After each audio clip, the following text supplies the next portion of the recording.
आज की इस नई और बेहद खास गहन चर्चा में हम एक ऐसे विषय पर बात करेंगे जो जो इंसान की दिनचर्या और इस विशाल ब्रह्मांड के बीच के रिश्ते को एक बिल्कुल अलग नजरिए से पेश करता है। ये सच में एक बहुत ही दिलचस्प कोण है। बिल्कुल। हमारे पास जो स्रोत सामग्री है, मतलब आज हम जिस पर गहराई से चर्चा करने वाले हैं, वो 3 मार्च 2026 दिन मंगलवार के एक विशेष राशिफल और शुभ मुहूर्त के इर्द गिर्द घूमती है। ये पूरी जानकारी भक्ति की शक्ति नामक एक स्रोत से ली गई है। हाँ, और इस स्रोत का एक बहुत बड़ा दावा भी है। सही कहा। दावा ये है कि इस विशेष दिन एक बहुत ही शक्तिशाली मंगल योग बन रहा है और अगर कोई इंसान सही समय और सही ऊर्जा को पकड़ ले तो उसकी किस्मत के बंद दरवाजे खुल सकते हैं। ये बात सुनने में जितनी रहस्यमयी लगती है, मनोवैज्ञानिक दृष्टिकोण से उतनी ही दिलचस्प भी है। देखिए, ये सच में एक ऐसा विषय है जो कई परतें समेटे हुए है और इस चर्चा का मुख्य उद्देश्य सिर्फ भविष्यवाणियों को एक-एक करके पढ़ना या उन पर आंख मूंद कर यकीन करना नहीं है। हाँ, हमारा लक्ष्य कुछ और है। बिल्कुल, हमारा मिशन ये समझना है कि कैसे विशिष्ट समय, खास रंग और सदियों पुराने पारंपरिक उपाय मानव मनोविज्ञान को इतनी गहराई से प्रभावित करते हैं। जब हम किसी स्रोत में इस तरह की बारीक बातें देखते हैं तो उसके पीछे की सांस्कृतिक मान्यताओं का विश्लेषण करना बहुत जरूरी हो जाता है। और इंसानी दिमाग पर पड़ने वाले उनके असर का भी। एकदम सही। ये सिर्फ सितारों और ग्रहों की चाल का मामला नहीं है, मतलब ये इंसान के रोजमर्रा के जीवन, उसके डर और उसकी उम्मीदों को एक ढांचा देने का एक बहुत ही प्राचीन और परिष्कृत तरीका है। चलिए इसे विस्तार से समझते हैं। स्रोत सामग्री सबसे पहले पूरे दिन को कुछ विशेष समय खंडों में बांटती है, जिन्हें शुभ मुहूर्त कहा गया है। 3 मार्च 2026 के लिए 3 प्रमुख मुहूर्तों का बहुत ही सटीकता से वर्णन किया गया है। वो सटीकता ही सबसे ज्यादा ध्यान खींचती है ना? पहला है ब्रह्म मुहूर्त, जो एकदम सुबह 4:58 से लेकर 5:45 तक बताया गया है। स्रोत के अनुसार ये समय ध्यान, जप और पूजा के लिए सबसे उत्कृष्ट है। ये तो काफी पारंपरिक समय है। हाँ, और दूसरा है अभिजीत मुहूर्त, जो दोपहर 12:10 से 12:55 तक चलता है। इसे किसी भी नए काम की शुरुआत, किसी महत्वपूर्ण इंटरव्यू, निवेश या किसी भी बड़े निर्णय के लिए श्रेष्ठ माना गया है। और तीसरा मुहूर्त कौन सा है? तीसरा है विजय मुहूर्त, जो दोपहर 2:25 से 3:10 तक का समय है। ये कोर्ट कचहरी के मामलों, प्रतियोगिता और साहसिक कार्यों में सबसे उत्तम बताया गया है। इन मुहूर्तों का समय इतना सटीक है जैसे 4:58 कि ये सीधे तौर पर ध्यान खींचता है। बिल्कुल। मैं तो ये सोच रही थी कि ये एक तरह से प्राचीन काल की टाइम ब्लॉकिंग तकनीक लगती है। यहाँ सबसे आकर्षक बात यह है कि दिन को इस तरह से आध्यात्मिक, व्यावसायिक और संघर्ष समाधान वाले समय खंडों में बांटने का मनोवैज्ञानिक असर कितना गहरा होता है। कैसे? थोड़ा और समझाइए। देखिए, जब कोई व्यक्ति अलार्म लगाकर सुबह 4:58 पर उठता है तो वो केवल नींद से नहीं जाग रहा है, वो एक स्पष्ट उद्देश्य के साथ जाग रहा है। ये दिन की एक शांत शुरुआत है जो मानसिक स्पष्टता देती है, जिसे आधुनिक विज्ञान भी सर्काडियन रिदम के अनुकूल मानता है। हाँ, सुबह सुबह का फोकस ही अलग होता है। और फिर जब हम दोपहर के अभिजीत मुहूर्त को देखते हैं तो यह वो समय है जब सूरज बिल्कुल सिर पर होता है और इंसान की प्राकृतिक ऊर्जा अपने चरम पर होती है। इस समय को सबसे महत्वपूर्ण निर्णयों के लिए आरक्षित करना पूरी तरह से तार्किक है। ये तो लॉजिकल लग रहा है। और वो विजय मुहूर्त, सबसे दिलचस्प वही है। दोपहर 2:25 का समय, जिसे विजय मुहूर्त कहा गया है। कॉर्पोरेट दुनिया में या आम जीवन में भी यह वो समय होता है जब अक्सर इंसान लंच के बाद सुस्ती महसूस करता है। ऊर्जा कम होने लगती है। अरे हाँ, वो लंच के बाद वाली नींद। बिल्कुल। लेकिन इसे विजय या संघर्ष से निपटने का नाम देकर इंसान को एक तरह का मनोवैज्ञानिक बूस्ट दिया जाता है। ये दिनचर्या को व्यवस्थित करने और फोकस बनाए रखने का एक बहुत ही शानदार उपकरण है। ये नजरिया तो वाकई में हर किसी के काम आ सकता है, चाहे कोई इन मुहूर्तों पर धार्मिक रूप से विश्वास करे या ना करे। खैर, स्रोत सामग्री सिर्फ समय सारणी तक ही सीमित नहीं रहती। उसमें और भी कुछ है? हाँ, ये मंगलवार के दिन के लिए कुछ विशेष उपायों की एक सूची भी साझा करती है, जो मुख्य रूप से हनुमान जी से जुड़े हैं। इसमें बताया गया है कि सुबह स्नान के बाद चमेली का तेल और सिंदूर अर्पित करना चाहिए। सुगंध और रंग का महत्व और इसके साथ ही ओम हनुमते नमः मंत्र का 108 बार जाप करने और हनुमान चालीसा का पाठ करने की स्पष्ट सलाह दी गई है। एक और बहुत ही रोचक उपाय इसमें शामिल है, बंदरों को केला या गुड़ चना खिलाना। ये थोड़ा प्रकृति से जुड़ने वाला उपाय लगता है। स्रोत का कहना है कि इन उपायों को करने से शत्रु बाधा, आर्थिक समस्याएं और मानसिक तनाव दूर होते हैं। मैं सोचती हूँ कि आजकल के कंक्रीट के जंगलों में बंदर ढूंढना भले ही एक चुनौती हो, लेकिन इसके पीछे की भावना काफी स्पष्ट लगती है। अगर हम इसे व्यापक संदर्भ से जोड़कर देखें तो ये उपाय केवल धार्मिक कर्मकांड नहीं रचाते। इनमें इंसान की इंद्रियों और उसके पर्यावरण को संतुलित करने का एक बहुत ही गहरा दर्शन छिपा है। जैसे कि वो चमेली का तेल और सिंदूर वाला उपाय। बिल्कुल। चमेली की एक बहुत ही विशिष्ट और तेज सुगंध होती है और सिंदूर का रंग बहुत ही चटक होता है। मनोविज्ञान में इसे ऑल्फैक्टरी और विजुअल एंकरिंग कहा जाता है। मतलब ये दिमाग को संकेत देने जैसा है। हाँ, जब कोई इंसान रोज सुबह इस खास सुगंध और रंग के संपर्क में आता है तो उसका दिमाग तुरंत एक शांत और अनुशासित अवस्था में चला जाता है। वहीं दूसरी ओर किसी मंत्र का 108 बार जाप करना माइंडफुलनेस या आत्म अनुशासन का एक बेहतरीन उदाहरण है। ये मन को एकाग्र करने की तकनीक है। सही कहा। ये विचारों की उथल-पुथल को शांत करने की एक ध्यान तकनीक ही है। और जानवरों को खाना खिलाने वाला उपाय, क्या वो इंसान को उसकी अपनी चिंताओं से बाहर निकालने का तरीका है? बिल्कुल। जब कोई व्यक्ति बंदरों या किसी भी जीव को खाना खिलाता है तो वो अपने आसपास की प्रकृति के साथ एक संबंध स्थापित कर रहा होता है। तनाव और अवसाद के समय इंसान अक्सर आत्मकेंद्रित हो जाता है। मतलब सिर्फ अपने ही बारे में सोचने लगता है। हाँ, ऐसे में किसी दूसरे जीव की देखभाल करना इंसान को उसकी अपनी मनोवैज्ञानिक उलझनों से बाहर निकालकर करुणा और जिम्मेदारी का एहसास कराता है। ये सब मिलकर एक ऐसा इकोसिस्टम बनाते हैं जो मानसिक तनाव को कम करने में अचूक साबित हो सकता है। अब हम उस हिस्से की ओर बढ़ते हैं जो इस तरह की स्रोत सामग्री का सबसे बड़ा आकर्षण होता है, सभी 12 राशियों का विस्तृत विश्लेषण। लेकिन यहाँ हम सिर्फ एक सूची नहीं पढ़ेंगे, हम ये देखेंगे कि कैसे अलग अलग राशियों के स्वभाव के हिसाब से उन्हें सलाह दी गई है। ये वाकई में दिलचस्प होने वाला है। शुरुआत की 2 राशियों को ही देख ले, मेष और वृषभ। स्रोत के अनुसार मेष राशि वालों का आत्मविश्वास आज चरम पर रहेगा और नौकरी में प्रमोशन के योग हैं। इनके लिए शुभ रंग लाल है, शुभ समय सुबह 9:15 से 10:30 तक है और विशेष उपाय है मंदिर में लाल ध्वज चढ़ाना। लाल रंग और ध्वज बहुत ऊर्जावान संकेत हैं। वहीं वृषभ राशि वालों के लिए कहा गया है कि रुका हुआ पैसा वापस मिल सकता है। इनका शुभ रंग गुलाबी है, समय दोपहर 1:05 से 2:15 बजे तक है और उपाय है जरूरतमंद को मीठा दान करना।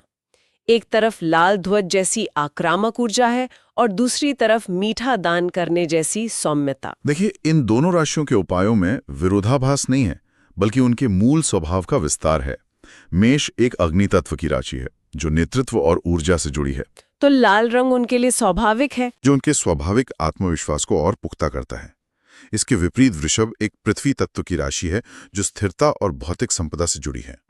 और उन्हें पैसे मिलने की बात कही गई है। हाँ, और जब किसी को पैसा मिलने की उम्मीद होती है तो लालच आना स्वाभाविक है। ऐसे में मीठा दान करने का सुझाव इंसान के अंदर कृतज्ञता और प्रचुरता की भावना पैदा करता है। यह भौतिक लाभ को विनम्रता के साथ संतुलित करने का एक तरीका है। यहाँ बात सच में बहुत दिलचस्प हो जाती है, खासकर जब हम अगली 2 राशियों मिथुन और कर्क पर आते हैं। मिथुन राशि वालों के लिए स्रोत साफ शब्दों में कहता है कि वाणी पर नियंत्रण रखें, कार्यस्थल पर सावधानी जरूरी। ये तो बहुत ही व्यवहारिक सलाह है ना? इनका शुभ रंग हरा है, समय शाम 4:10 से 5 बजे तक है और उपाय के तौर पर हनुमान चालीसा का 1 बार पाठ करने को कहा गया है। ये वाणी पर नियंत्रण रखने वाली सलाह सुन के तो ऐसा लगता है जैसे हर ऑफिस का HR सोमवार की सुबह अपने सभी कर्मचारियों को यही चेतावनी देना चाहता है। हाँ, ये कॉर्पोरेट दुनिया में बहुत काम आने वाली बात है। और कर्क राशि के लिए लिखा है कि मन थोड़ा विचलित रहेगा, लेकिन शाम तक शुभ समाचार मिल सकता है। इनका शुभ रंग सफेद, समय सुबह 8 से 9 बजे तक है और उपाय है लाल फूल अर्पित करना। मन विचलित रहने की बात। लेकिन एक सेकंड, क्या आपको नहीं लगता कि किसी को सुबह सुबह ये बता देना कि आज मन विचलित रहेगा एक तरह का कंफर्मेशन बायस पैदा कर सकता है? मतलब इंसान दिन भर सिर्फ बुरी चीजों को ही नोटिस करेगा और सोचेगा कि भविष्यवाणी सच हो गई। ये एक बहुत ही जायज सवाल है। प्रथम दृष्टया ये कन्फर्मेशन बायस या पुष्टिकरण पूर्वाग्रह लग सकता है, लेकिन मनोविज्ञान में एक और अवधारणा है जिसे अफेक्टिव लेबलिंग कहते हैं। अफेक्टिव लेबलिंग ये क्या होता है?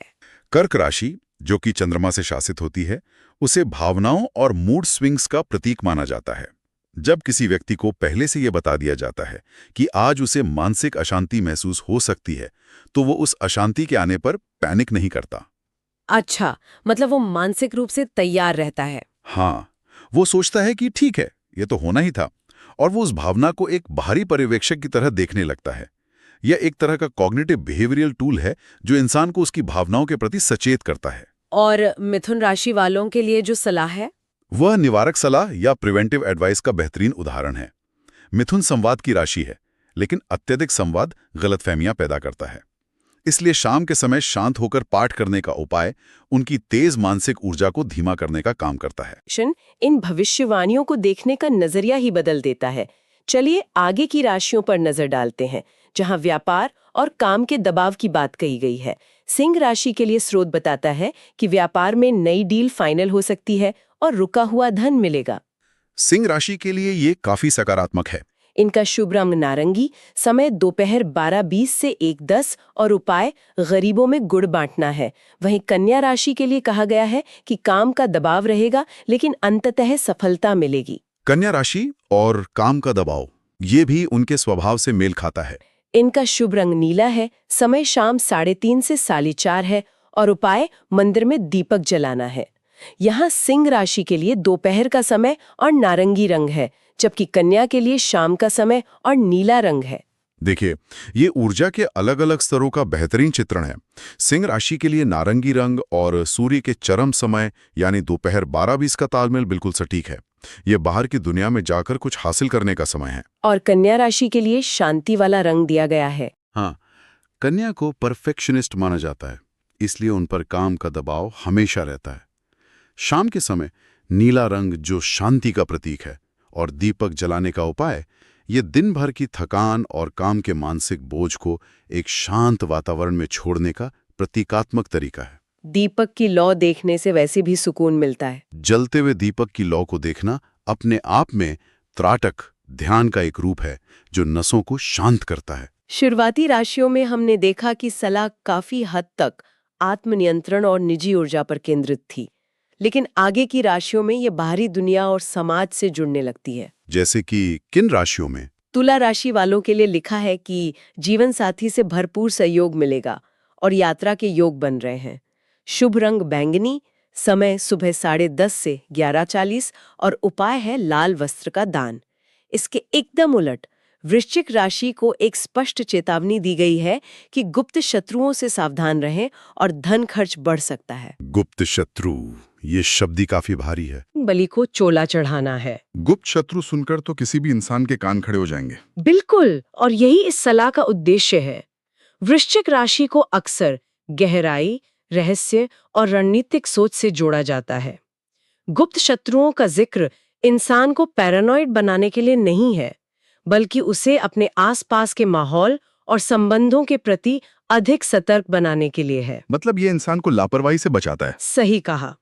और तुला राशि, जो संतुलन और साझेदारी की राशि है, उसके लिए जीवन साथी का सहयोग और सुबह के समय की अनुकूलता एक बहुत ही सकारात्मक और सहयोगी दिन की रूपरेखा तैयार करती है। अब अगर हम धनु और मकर राशि की तरफ बढ़ें, तो सलाह बहुत ही लक्ष्य केंद्रित हो जाती है। धनु राशि वालों के लिए ये दिन विद्यार्थियों और प्रतियोगी परीक्षा की तैयारी कर रहे लोगों के लिए अच्छा बताया गया है। विद्या और धनु राशि का पुराना नाता है, का तिलक लगाना है। और मकर राशि के लिए स्रोत कहता है कि नई योजना शुरू करने के लिए दिन शुभ है।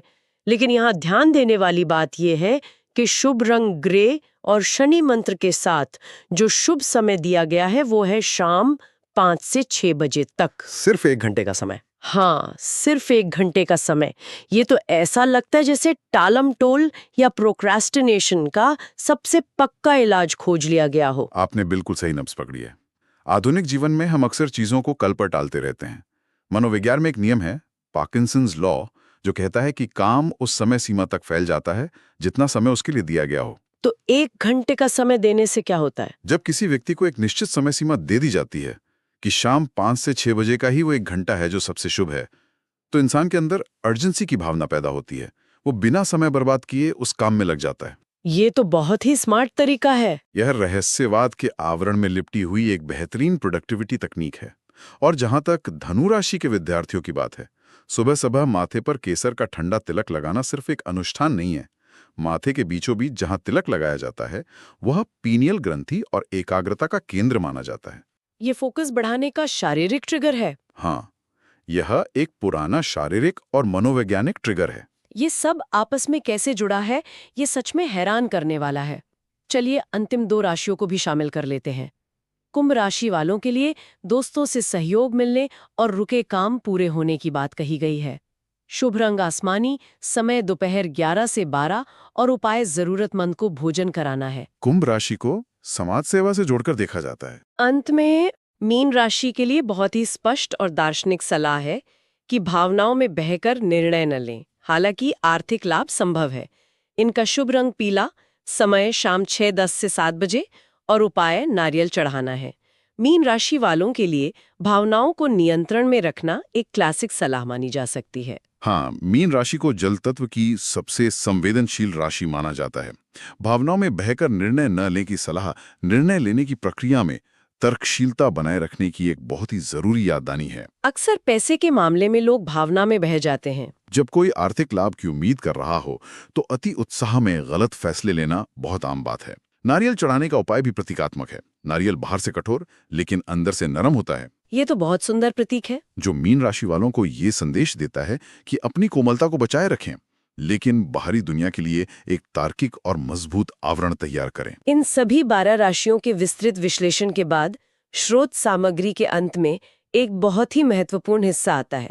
इसमें एक विशेष संदेश दिया गया है। स्रोत कहता है कि आज का दिन साहस, ऊर्जा और विश्वास का है। मंगल की ऊर्जा की वजह से। हाँ, इसमें साफ तौर पर उल्लेख है कि मंगल ग्रह की ऊर्जा से कार्य सिद्ध होंगे और सच्चे मन से पूजा करने पर विशेष कृपा प्राप्त होगी। लेकिन इसके ठीक बाद स्रोत सामग्री में डिजिटल युग की आस्था का एक बहुत ही आधुनिक रूप देखने को मिलता है। आधुनिक रूप मतलब? हम यहाँ बिल्कुल निष्पक्ष रूप से इस सामग्री का विश्लेषण कर रहे हैं, बिना किसी का पक्ष लिए। स्रोत भक्ति की शक्ति अपने दर्शकों से सीधे तौर पर आग्रह करता है कि अगर वे रोज का सटीक राशिफल और शुभ मुहूर्त चाहते हैं तो चैनल को अभी सब्सक्राइब करें। अच्छा। साथ ही ये भी कहा गया है कि कमेंट में जय श्री राम लिखें और वीडियो को लाइक और शेयर जरूर करें। तो इस सब का असल मतलब क्या है? वही तो सोचने वाली बात है। ये हमारे समाज में हो रहे एक बहुत बड़े बदलाव का प्रतीक है। हम यहाँ किसी भी धार्मिक मान्यता या डिजिटल व्यवहार का न तो समर्थन कर रहे हैं और न ही कोई आलोचना कर रहे हैं।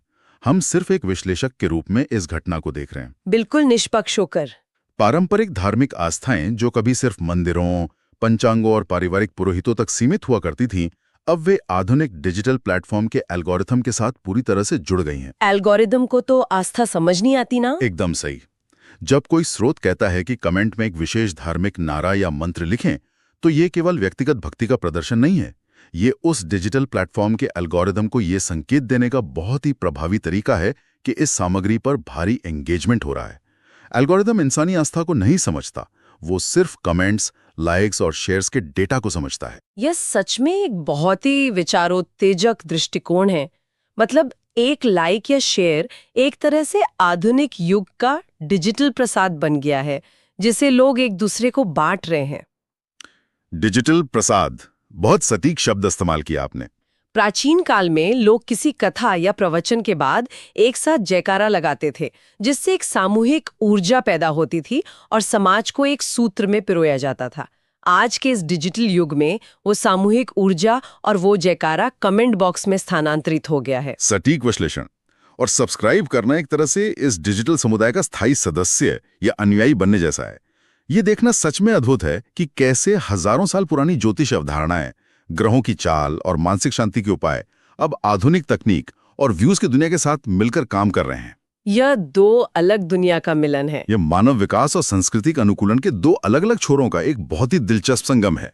आस्था वही है, बस उसे व्यक्त करने का माध्यम और उस माध्यम की अपनी शर्तें बदल गई हैं। इस पूरी गहन चर्चा से ये बिल्कुल साफ हो जाता है कि ये स्रोत सामग्री केवल भविष्यवाणियों का कोई साधारण पुलिंदा नहीं है।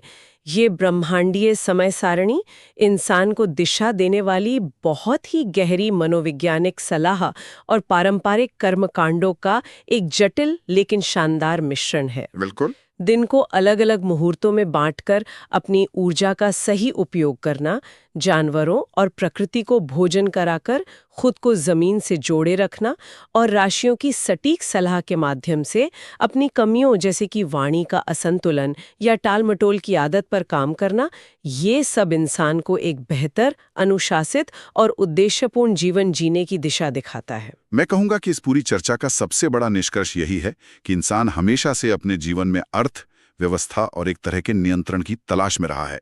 दुनिया बहुत ही अप्रत्याशित है, उसमें कोई शक नहीं। चाहे वो तारों और ग्रहों की चाल का अध्ययन करना हो या सुबह जल्दी उठकर चमेली का तेल चढ़ाने जैसा कोई विशिष्ट उपाय करना हो। इन सब का मूल उद्देश्य यही है कि हम अपने दिन को, अपनी घबराहट को और अपने फैसलों को बेहतर तरीके से कैसे प्रबंधित कर सकते हैं।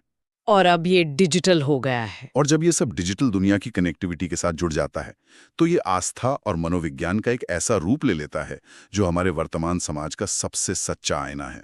ये चर्चा हर उस इंसान को बहुत कुछ सोचने पर मजबूर करती है जो प्राचीन ज्ञान और आधुनिक जीवन शैली के बीच तालमेल बिठाने की कोशिश कर रहा है। हमने समय, मनोविज्ञान और डिजिटल दुनिया के इस दिलचस्प मिश्रण को बहुत करीब से देखा, लेकिन इस सब के बाद ये एक बहुत ही महत्वपूर्ण सवाल खड़ा करता है। वो क्या? जरा सोचिए, अगर पूरी मानव जाति अपने आधुनिक कॉरपोरेट जीवन, शेयर बाजार, संसद और पूरे सामाजिक ढांचे को पूरी तरह से इन सटीक ब्रह्मांडीय मुहूर्तों के अनुसार ढाल लें तो क्या होगा? ये एक बहुत ही दिलचस्प कल्पना है। क्या दुनिया का कामकाज एक आदर्श और निर्बाध व्यवस्था में आ जाएगा, जहां हर कोई एक ही समय पर सबसे ऊर्जावान महसूस कर रहा होगा? या फिर हर किसी के एक ही समय पर निर्णय लेने से पूरी दुनिया में एक भयानक अराजकता और अस्त-व्यस्तता फैल जाएगी? क्या इंसानों द्वारा बनाई गई हमारी ये आधुनिक घड़ियां सच में तारों और सितारों की गति के साथ कदम मिलाकर चल सकती हैं? ये सच में सोचने वाली बात है। ये एक ऐसा विचार है जो ब्रह्मांड की तरह ही अनंत है। इसी विचार के साथ आज की इस गहन चर्चा को यहीं विराम देते हैं। सुनते रहिए और हमेशा कुछ नया सीखते रहिए।